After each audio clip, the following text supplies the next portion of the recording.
Bien, buenas noches amigos, compañeros y familias ahí en sus casas.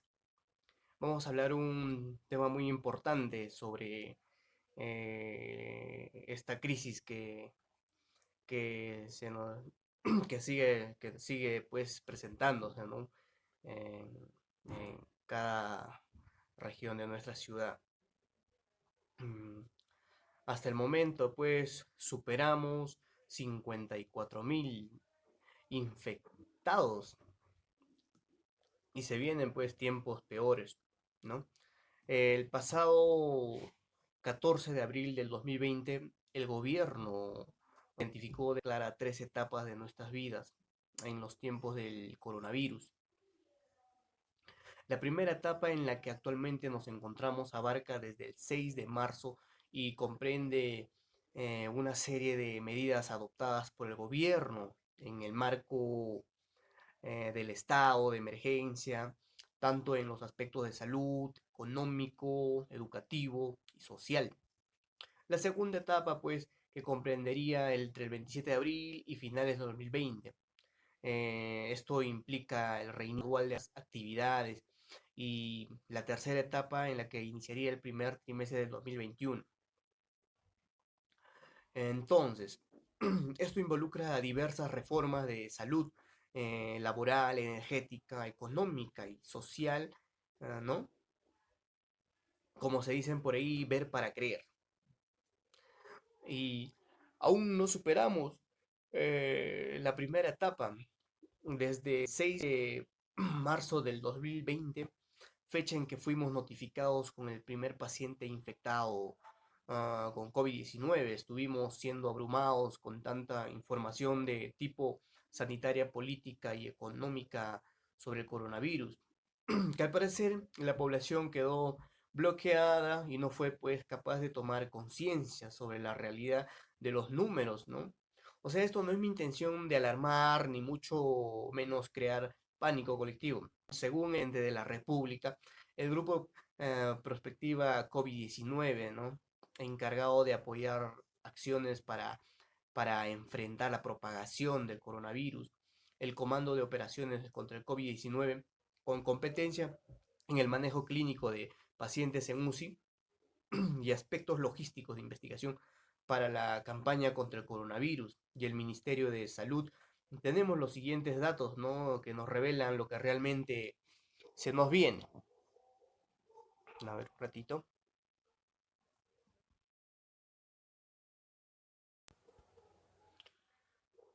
Son estos datos, nos dice si un paciente con COVID-19 ingresa a UCI, ¿no? Cuenta con un 50% de probabilidad de salir con vida. Si un infectado con COVID-19 en UCI requerirá de ventilación mecánica que le permita enfrentar con algunos niveles de esperanza de la enfermedad, ¿no es cierto? Pues entonces, el pasado domingo 12 de abril del 2020, el gobierno central reportó con 600 camas en las diferentes UCIs, ¿ya? Según el registro actualizado el miércoles, si no me equivoco, 15 de abril, tenemos 146 pacientes infectados con COVID-19, ocupando una de las 600 camas de las UCIs, según el registro utilizando el miércoles 15 de abril del 2020. La pandemia en el Perú fue evolucionando, aún es muy drástico, ¿no? Estos datos nos revelan dos cosas. Primero, que hasta el momento no hemos llegado al pico más alto de la pandemia, porque lo peor está por venir, ¿no? Segundo es que es altamente probable que las 600 camas de las UCIs de todo el Perú puede que se inventen algunos más en estos días. Serán ocupadas en su totalidad antes que concluyera el mes de abril, con lo que habremos sido rebasados por el coronavirus y en consecuencia el paciente 601 enfrentara pues la enfermedad con pronóstico de muerte en este caso. Cuando ello ocurra, habremos entendido por qué el pasado domingo 5 de abril del 2020, 2 días antes de que al conmemorarse el Día Mundial, el ministro de la Salud, Víctor Zamora, afirmó lo siguiente: la incertidumbre, si es cierto, será la marca de nuestras vidas. De aquí en adelante vienen 2 semanas muy duras, muy difíciles, y estamos aumentando progresivamente los casos. La epidemia mm, será presente en nuestro país, en toda sutud. Tomémonos de las manos, roguemos a nuestro glorioso Dios que nos derrame la bendición, ¿no? Y abracémonos y enfrentemos juntos esta crisis que se nos viene al finalizar esta cuarentena. Porque esto es así y no de otra manera, ¿no? Y nuestros gobernantes desde Lima lo saben perfectamente, solo que deben estilar este hilo fino, el discurso a fin de no generar un desborde social que pueda desencadenar en desgobierno, ¿no? Saqueos, más motines en los penales. Ratito.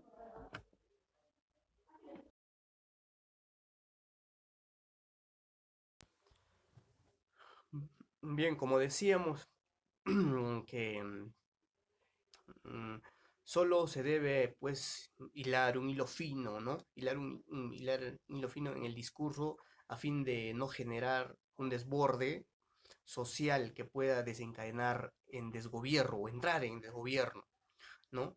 Como por ejemplo saqueos, más motines en los penales y el quebrantamiento del principio de autoridad en este caso, aunque por rato se ponga en evidencia la condición humana, la desesperación de nuestros técnicos y se revele lo que realmente ocurre, como cuando Pilar Massetti, responsable del Comando de Operaciones contra el COVID-19, diera este desgarrador informe de guerra el pasado jueves 9 de abril. Esto es una guerra y es una guerra atípica porque cada uno de los que está aquí sentado es el soldado y es el enemigo. Somos soldados de las Fuerzas Armadas de la Salud. El objetivo de un comando tiene que ser claro, salir de esta guerra con la menor cantidad posible de personas fallecidas, ¿no es cierto? Eh, no hay equipos, si bien es cierto, no hay equipos de ventilación asistidas suficientes. Hay que ser claros, ¿no? No hay pruebas suficientes, las circunstancias han hecho que ya no exista en el mundo posibilidad de comprar, o sea, las fronteras están cerradas, todos nuestros pedidos del mes pasado están retenidos en China. Y lo que están en otros lugares tienen que pasar por cierto país muy poderoso, que lo que ha hecho es confiscar el contenido de los aviones que aterrizan en su suelo. Entonces podemos decir, mm, se nos está muriendo la gente en Lima y en diferentes regiones de nuestro país, donde dicen que todos estamos comprando sistemas refrigerados para almacenar los cuerpos porque las empresas de cremación no se dan abasto. Así estamos. Si así estamos y siguiendo la lógica del fraseo bélico, entonces cabe preguntarse si realmente combatimos o simplemente resistimos a esta enfermedad. La respuesta es evidente. En desigualdad de condiciones, con desenvolvencia, desobediencia, ignorancia de un grueso sector de población, resistimos como podemos al ataque de una enfermedad más fuerte que nuestra precaria educación y sistema de salud. En términos de Massetti, el objetivo pues no es derrotar a la enfermedad, sino simplemente resistir y salir de esta guerra con la menor cantidad posible de personas fallecidas. Son casi 200 médicos diagnosticados con coronavirus, con más de 200 efectivos policiales infectados por el COVID-19 el 12 de abril del 2020 y más de 52.000 detenidos por infringir las normas de aislamiento social obligatorio. Resistimos el asedio de una enfermedad que llegó en avión desde Europa y se metió en nuestros hogares de la gente que usa mototaxi, usa combis, eh, no, o sea, como medios de transporte, y que sin padecer al menos hasta hoy la enfermedad, sufre la estrategia de un comando que los conmina a trincherarse en sus hogares, rogando porque no se supere la línea de muerte antes que llegue la vacuna o sean vencidos por el hambre y se vean obligados a salir sin control por las calles. Ahí todo habrá terminado. Mientras tanto, el COVID-19 limpia ese polvillo. Van a disculpar, parece que se ha cortado, pero en fin, comentábamos, o sea, mientras el COVID, esta enfermedad, este virus, limpia, o sea, el polvillo de la superficie de nuestra patria y nos revela profundas grietas sociales maquilladas por el mercado y nuestros políticos de siempre, poniendo en evidencia un sistema judicial y penitenciario obsoletos e incapaces de atender con algún nivel de calidad los derechos de los procesados y víctimas del delito. Y el tratamiento penitenciario de los reclusos. Hace 3 domingos pasados se registró un nuevo motín, ¿no? Esta vez en el penal conocido como Piedras Gordas, un sistema de educación y salud anacrónico y deficientes, ¿no? Un sistema dual de pensiones donde todos pierden menos la FP y un modelo económico que más allá de las permanentes retórica de sus defensores, no termina convencido, pues pone en evidencia el abismo de los que viven al borde de la pobreza extrema. Esperamos, pues, desarrollar estos tópicos en los próximos días. Entonces, ¿qué esperar del coronavirus? Dos cosas. Primero, Primero, un incremento de casos y víctimas fatales sin precedentes en nuestra vida republicana. Segundo, el deterioro de la economía de los más pobres y una larga temporada de incertidumbre económica de los trabajadores informales e independientes y pequeños microempresarios, ¿no? Asimismo vemos que para entonces cómo lo hacen ahora. Todos estarán a la mano del Estado, estaremos a la mano del Estado. Aquel al que hace algunos meses los grupos económicos de poder que defienden el modelo pidieron que no se meta en asuntos que solo le compete al mercado. Esto es reprochable.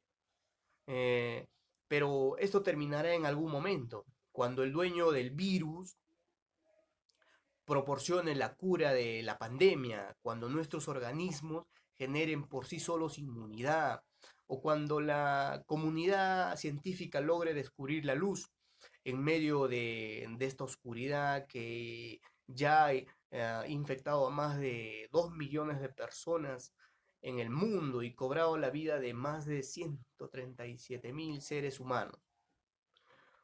Solo esperemos que para entonces no nos asomemos a los 100 millones de personas que habrían fallecido a consecuencia de esta pandemia, conocida como la gripe española, recuerdan, surgida y temida entre el año 1918 y 1919.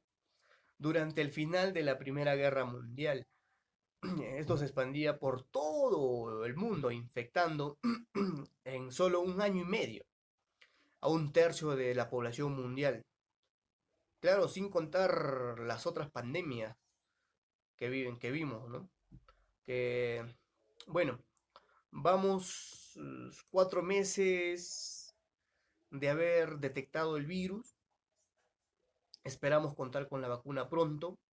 Y bueno, eso sería todo. Este, más bien hay que tener en este tiempo mantenernos con total, tener la mente activos, ¿no? Sobre todo emocional y físicamente. Mucha fuerza y mucho ánimo, sobre todo paciencia. Espero que nuestras familias estén bien, así que saludos a todos por ahí. Chao, gracias.